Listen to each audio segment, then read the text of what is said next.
Welcome to Conference Connections, where we discuss the latest K-20 trends with thought leaders across the industry. In this episode, we chat with Straley Owen and Mary Inman from Reading Horizons in Marion School District at FETC 2023. The topic of this discussion is student literacy and science of reading. Enjoy Conference Connections, powered by edCircuit. Mary, Straley, Dan, nice to meet you both. Nice to meet you. Here. Nice to meet you. Pleasure. So we're meeting with Reading Horizons today. What I'd like to do is start off first with why don't we do an introduction on each of you? So I'm Mary Inman. This is my 27th year in education, and I taught kindergarten and first grade, and then I moved into a literacy facilitator. And through that, I also am a Reading Horizon trainer for our district, and I am a trainer for our state. It is a RISE program, which is a science of reading. And so I'm a trainer for our K2. I can also train for our 3-6. And Straley and I have also teamed up and done our 7th, 12th. I'm Straley Owen. I came to education a little bit later, but I was in the classroom for 17 years.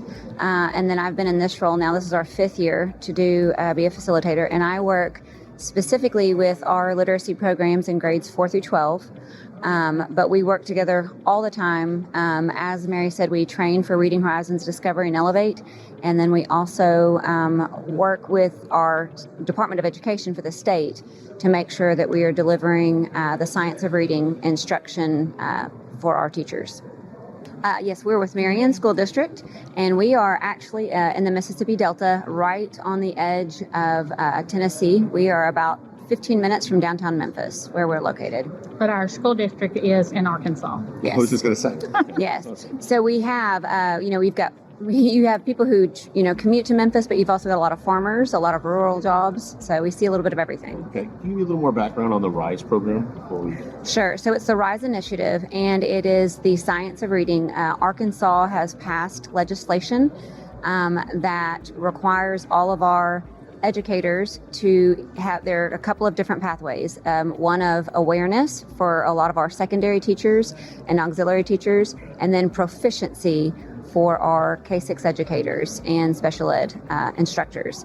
And this marries beautifully with Reading Horizons because it is all based upon the way the brain learns to read and the way, as teaching, what's going to be the best practiced, research-based, evidence-based instructional methods to help reach those students who won't just inherently read. Interesting. How the brain learns to read. Yes. We'll get back to that in a second. Okay, so why don't we start with just a kind of little overview on Reading Horizons. Reading Horizons is a phonics program. It also has phonemic awareness, and it is a multi-sensory, so you're hitting all the senses. So you're going to, the hearing, the seeing, and then it's going to have a hands-on approach. You will learn, it's going to go from the simplistic to advanced. So it's going to be explicit, systematic. You're learning you're going to start with letters a little bit at a time and dig into deep. And then you're going to start like with the letter and the sounds, and then you're going to build into slides. And so as more people learn more and more about the science of reading, in a lot of areas they're calling it progressive blending. And I have really liked that, Reading Horizons is already doing that. And then you're building words, and then you're going into nonsense words, and then you're going into phrases and sentences, and then you're going into a decodable text to get you into authentic text. So your whole goal is to get into authentic text. And with Reading Horizons and with the science of reading, it's not just about being a proficient reader, it's about being an automatic reader. And that is where in the brain, those neurons have got to be firing instantaneously. For someone who's a naturally proficient reader, there's not a disconnect. But for a lot of our children, if there is a slow pathway because they're having to build meaning from sounds and letters and words, it has to go through a whole process, and that slows down their ability to comprehend what they're reading. So we need not just proficient readers, but automatic readers so that they are able to focus on those higher level strands of comprehension. Part of Tiffany's shorthand. Huge. Yeah. So what is the grade range specifically for the product? We use it in our district, starting in kindergarten, Okay. and we use it in our classrooms, kindergarten through 6th grade, direct instruction. At 4th grade, it shifts over to Reading Horizons Elevate from Reading Horizons Discovery. But then we are blessed to have a superintendent who is very focused on reading and the need for effective literacy. And where we come from, it's a lower socioeconomic. And so we definitely want to increase the reading level of all of our students because we need to build a better community. And so his focus has been reading. So he has actually gone in and built additional classes at our secondary level to help catch students who didn't get those foundational skills. And so for our 7th grade and 8th grade, and then again 10th grade levels, for students who are at least 2 grade levels behind in reading, and we look at different data points, we triangulate to try to figure out that deficiency, then they go into classes that are taught with teachers who are trained in Reading Horizons. And the whole goal is to, because of course by that grade point, you've got students who they might have confidence issues and social emotional, because, when you struggle, you struggle, and it starts to chip away at, you. So our teachers work really hard to build those relationships with those kids and get them into high interest, young adult reading, high quality. And so that way, not only are we giving them those foundational skills they're missing, but we're building people who love to read. And so the program, I don't know if she answered this, but it's K3 is Reading Horizon Discovery, and then 4th through adulthood would be Reading Horizon Elevate. Does the program itself work cohesively with any of other reading programs that address more of the special needs in students, like things with dyslexia or diagnosed learning disorders, like Wilson or Well, the Reading Horizons is Orton Gillingham based, so it follows right along with all of that. And the Charlotte Lockhart, the woman who kind of pioneered the marking system for Reading Horizons and built the program as it originated, it was all based upon Orton Gillingham. And that is where it is very multisensory, very kinesthetic. We have, and as Mary said, you're blending into words almost immediately. Once you learn your letters, you don't stop there. You immediately start to apply that knowledge, and that's what helps to build that automaticity, because you're going straight from the instructional phase to the application phase. And so that is where... Yeah, and it does have its unique marking system. So there are, I know, several other different Orton Gillingham systems that have marking systems. So, like if you were using one of those, the marking systems are a little bit different. But one of the things that we love about this is that the same marking system that you're going to apply in a kindergarten classroom is the same marking system that you would use with an adult. Right. And so you might be using a 3-letter closed syllable CVC word or a multisyllabic word coming out of a science text, and those same phonetic rules are going to apply. And the language stays the same. We keep the same language. Okay, so you two amazing educators are literacy facilitators. Correct. Talk to me a little bit about how, once the adoption of the product was in place, what did that process look like, the trainer-trainer model, and the professional ongoing PD for the teachers that you're working with? What does that look like? That's a great question. So when we first adopted, we had trainers from Reading Horizon come in, and it's a 2-day training. So they came in and they trained really we started with K3. And it was really just dependent as how our buildings were configured. So we started with K3, and we had trainers come in and train. And that year, that's really kind of all we did. And then the following year, our buildings were reconfigured from, now they're K6 buildings. Okay, so as that happened, actually our 3rd grade teachers who had taught Reading Horizon, some of them went to teach 4th grade, and they're like, we have to have Reading Horizon in 4th grade. So they were really the teachers that were like, we see the need, we see what happened in our classrooms, and we need it to happen in 4th grade. And so they kind of brought that on. And as training needed to happen, as we were having turnover and new teachers, our admin immediately saw the need that we need people on our campus that can immediately go in and train, that can immediately go in and help teachers when they need the help. So then they trained us. And then we also, in addition to that, we have coaches from Reading Horizon that can come in and either coach us or coach our teachers. So we kind of use that as a combination of both. So we have, I would say, lots of support. Well, and I would also say it's a constant cycle of continuing education. Yeah. Because when we have our PLCs, we might pull out a game that might help promote a skill. So that way learning is fun. And, we have different teachers who engage different techniques. We have one teacher that walks around with a drum while she plays. And, we've got some teachers who will use shaving cream and work on their desks and have them trace.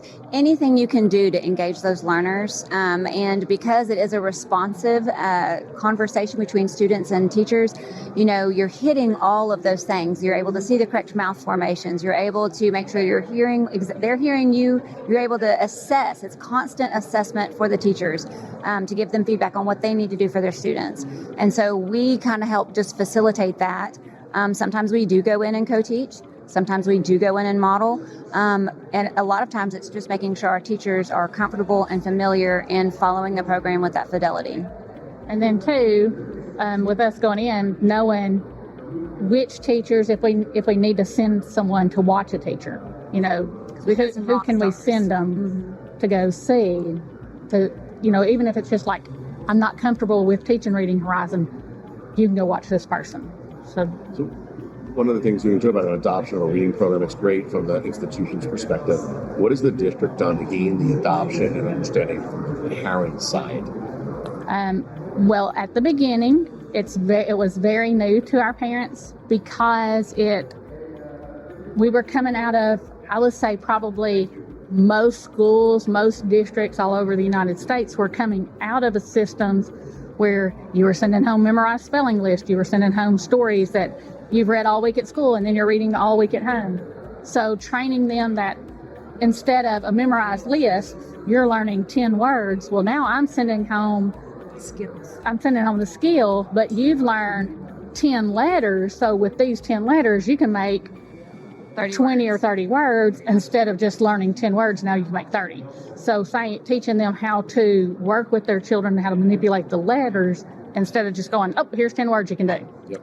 Because we all know, I'll say for me, in doing first grade spelling test, we could do a spelling test and then at the bottom I could give a sentence and they would miss the word that they had just written because they had no application. Right. So it was taking that to the application level that they had never done. Well, and I was lucky enough when we first started Reading Horizons in the district, I was still in the classroom, but I had twins in kindergarten, and they were in kindergarten when we launched Reading Horizons.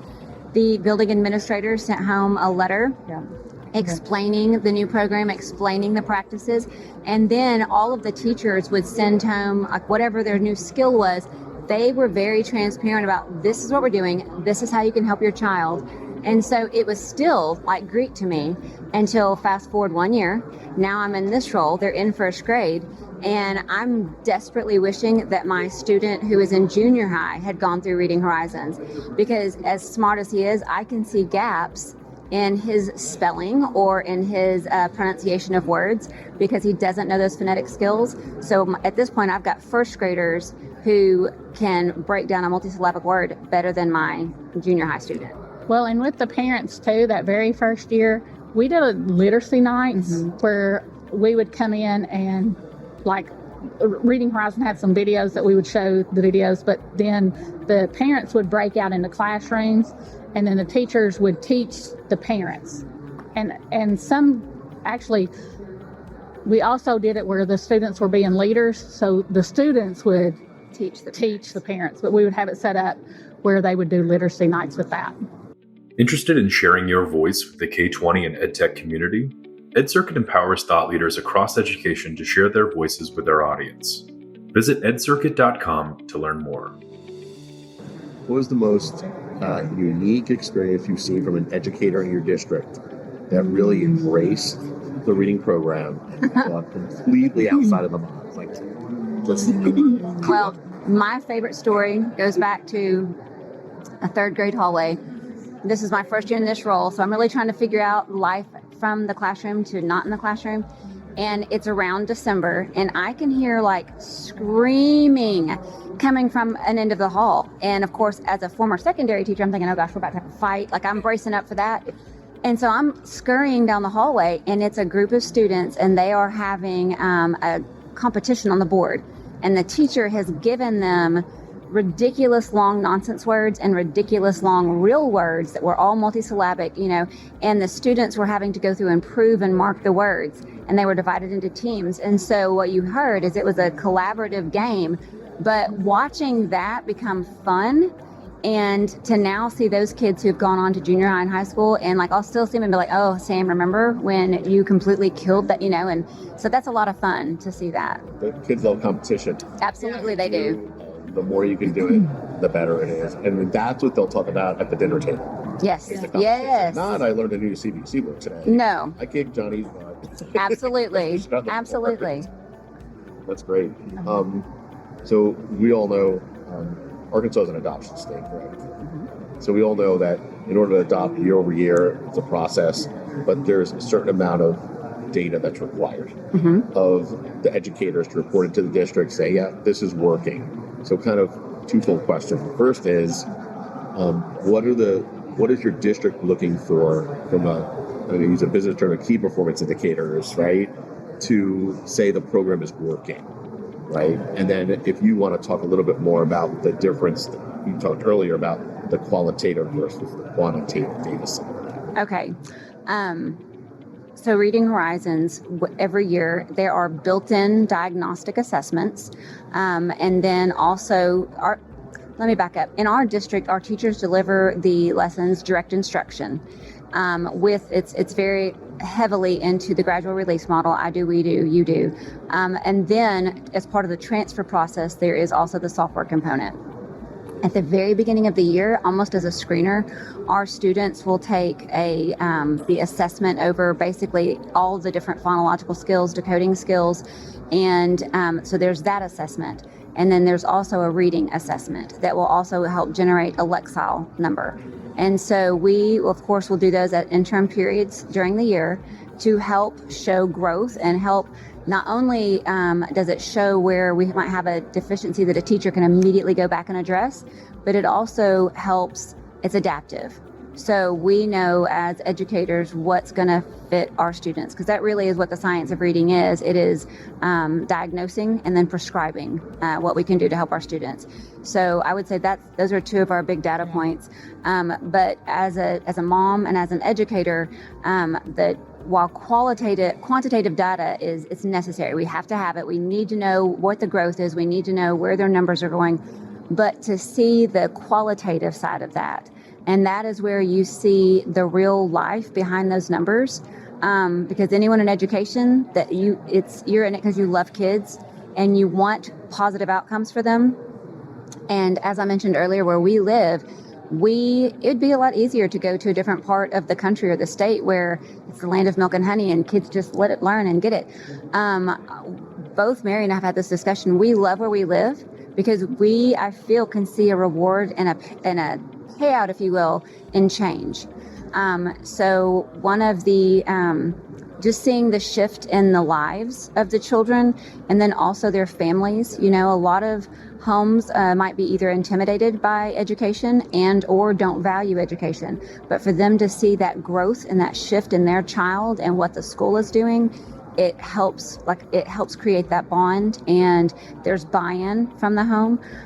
So I think that's one thing our community and our stakeholders and our administrative, they've seen and they support that. Well, and two, we have so many kids. I'll go back to the early childhood part of it. We have so many kids that come into our district with nothing. Sometimes they don't even know their real name. What's your name, Pookie? What's mom's name? Mom. They True have story. no idea, letters, numbers, sounds. So to be able to back up, and everyone's getting the same instruction. Your high kids will be going back to the science of reading, every kid learns the same. You might not have known you learned this way because some people get it faster than others, but everyone has learned the same way. So the kids that are higher may get it quicker, But your kids that came in that didn't know anything, that they still have to learn that way. So then they're able to get it and carry on too. I mean, it may take them a little bit longer just because they haven't had the background knowledge, but it's amazing to see where you start and even by the end of kindergarten where they are. Well, I mean, it's amazing. Like, we had a group come in. I want to say, so we're on a hybrid schedule, so we start in July. Okay. And so we had a group come in, I want to say it was August or September, and they're like, your kindergarten is already building and reading words. Yeah, they are. And they're like, wow, we don't see a lot of programs that kindergarten is already, and y'all are a low socioeconomic school, and your kindergarten are reading words. And they're like, yeah, and they're reading sentences too. I mean, so it's just pretty amazing that our kids are immediately. It's a program that helps our kids get to where they need to be faster, if that makes sense. And because it is systematic and because it does follow the same, no matter when you are in kindergarten or older, part of the science of reading is that it frees up that brain space so that your brain can focus on that new learning. Because it's not having to relearn processes and it's not having to relearn systems. And I think that's something in education that, they talk about the pendulum and this goes back and forth. I think having a program that is succinct and will build, it only helps to strengthen because the kids aren't having to relearn something new next year. And that's huge. Well, and you had said like the data, one of the classes that I had worked with, and she would always come back and go, oh, listen to what they did today. Listen to what they did today. Those are always your fun teachers to listen to. So she came in one day and she goes, you will never believe what we were working on. So they were working on the vowel consonant E skill, and they were called the phonetic skill 4. And so they're working on this skill. And so she said, we did the word stake, like you stake your tent. And so she spelled, and so they had gone through, actually, let me back up. They were writing favorite foods, and a kid had written steak, and they had written it stake. And she's like, well, no, actually, that is steak, like you stake a tent. And she had gone through, and then she said, so here I am, I'm fixing to teach homophones to first graders because I have kids in there that are talking about steak. And so she said, so I said, well, actually, how you would write steak, like you're eating a steak, your favorite food. And she said, I wrote steak on the board, and they're like, no, that's not it. And she said, and they're like, and she's like, yeah, it is. And so she said, I had a student that came up and marked and proved the word. And so she said, when the student marked and proved the word, and she said, the whole class said, see, that word is steak. And she's like, when a group of 6-year-olds can tell me this from proving the word, they've got it. They've got the skill. Now, they didn't understand, and we had to talk about why, and that sometimes, we wouldn't have to go exceptions. Had to go back to exceptions, and we haven't gotten to that rule yet, but there are rules. She said it was amazing how quick that 6-year-olds could do that. One of the things we really believe in is the student voice. What are students saying? Okay, I'm so excited you asked. It give us goosebumps from this story. These students now are in high school, but when we started the critical reading class at the 7th grade, I guess it was the first year that we started, that was 2019, 2020. So because we had just moved to Magnets, we're in all the buildings. There were 2 young men that were just kind of notorious. One was just in out-of-school suspension, in-school suspension. He would skip school, just constantly in trouble. Well, a lot of times when you have someone who's deficient, it shows itself in behavior. Right. Because what better way to act like I can do than to act like I don't care? And that's what you had. And going into 7th grade, he was a great athlete, but it was one of those things where he will never, ever touch the court because his grades will never allow him to do that. So we had a teacher who was our critical reading teacher and really poured into this young man. And so what became a leader for all the wrong reasons, he's now a leader for all the right reasons. So when Reading Horizons came in February 2020, when we got the Charlotte Lockhart Award, they had asked us, hey, find some educators, find some students that can tell us their story. And so these 2 young men were in 7th grade at the time. And these 2 students asked, could they be interviewed and speak on behalf of Reading Horizons? Yes. And both young men, one of the questions to them was, what would you tell others and what have you learned? And to hear them both embrace the fact that, I couldn't read. I didn't read. I never read. I hated it. And now I love it. He said, I go home and I practice and now I do my homework. And so now, because I can do my homework now. And so to hear that and for him to say, Reading Horizons changed my life. I mean, it does. It gives me goosebumps. And so these two young men, and one day we had a coach in to visit, and some of the students, being typical seventh graders, are being rowdy. And this young man said, stop. We got to learn. Sit down. We're going to do this. So he was corralling other students to do the lesson because he loved what he was learning so much. That's awesome. Yeah. And then like on the question that said, what would you tell others? He would say, don't give up on yourself and keep practicing some every day, even if it's just a little bit. If I can do it, so can others. And I thought, That's great. That's wonderful. Talk a little bit more. You mentioned the Charlotte Lockhart Award a few times. What exactly is that? Well, and it's the highest award that Reading Horizons will bestow upon districts. And it is where they're looking for districts who are using the program with fidelity. Teachers have bought in, students have bought in, your district stakeholders have bought in, and they're seeing it taught. And you're also seeing growth from those students. So when we were selected for that, we had people come in to visit our classrooms and walk through and watch. And we met all of we exceeded what they were looking for. And so we were very excited to hear that we had been selected for that honor. What year was that? 2020. And Charlotte Lockhart was the original, she came up with the original marking system. Which became Reading Horizons. Right.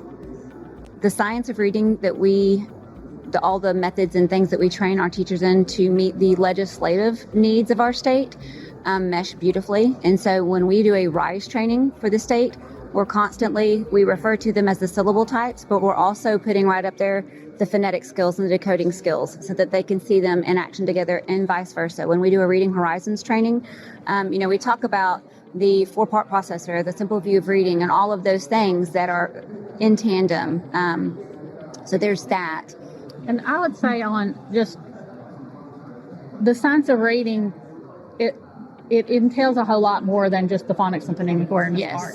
But through doing the science of reading, it really addresses the equity because it gives everyone a fair chance to learn the same ways. Yes. And it helps, like I said, it helps teachers know how the brain works.